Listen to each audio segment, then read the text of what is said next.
This is so hard. Should I just get a girl to memorize this? Alam mo, puro ka kalokohan.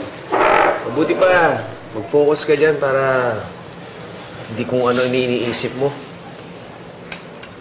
I'm just saying, it used to be a lot easier nung kasama ko si Billy.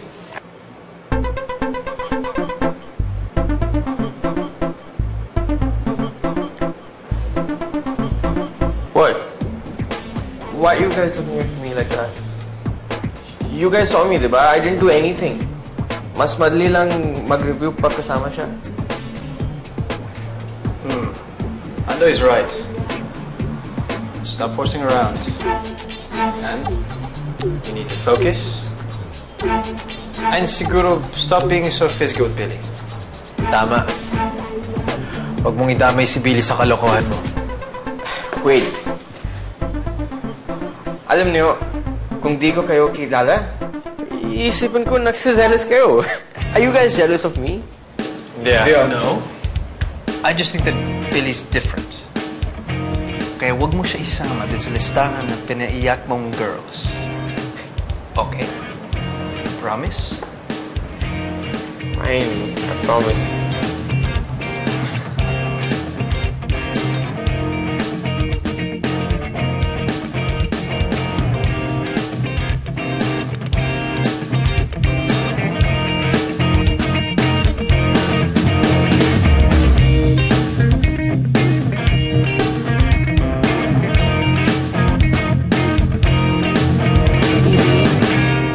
Bakit parang hindi ka masaya? Hindi naman sa hindi masaya, kuya. Kaya lang, di ba? Tagal ko nang tatrabaho sa sports bar. Pag umalis ako doon, syempre may miss ko yung mga katrabaho ko.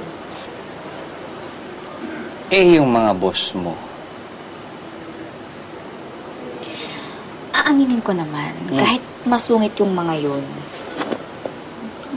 nakakamiss din yun. May miss lang.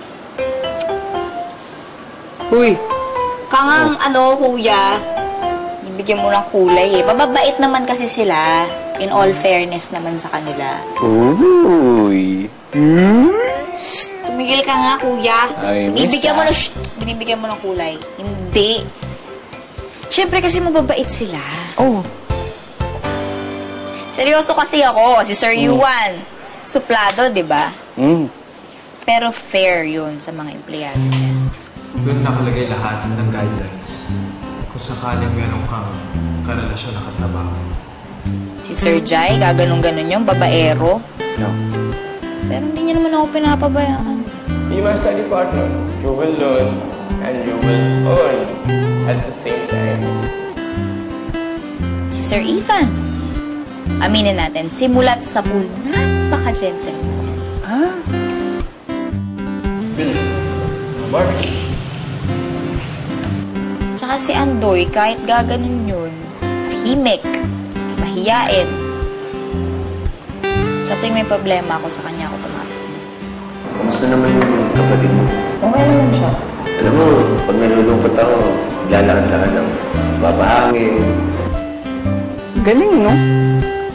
May moments ka sa bawat isa. Pero matanong kita, sino pinakagusto mo sa kanila?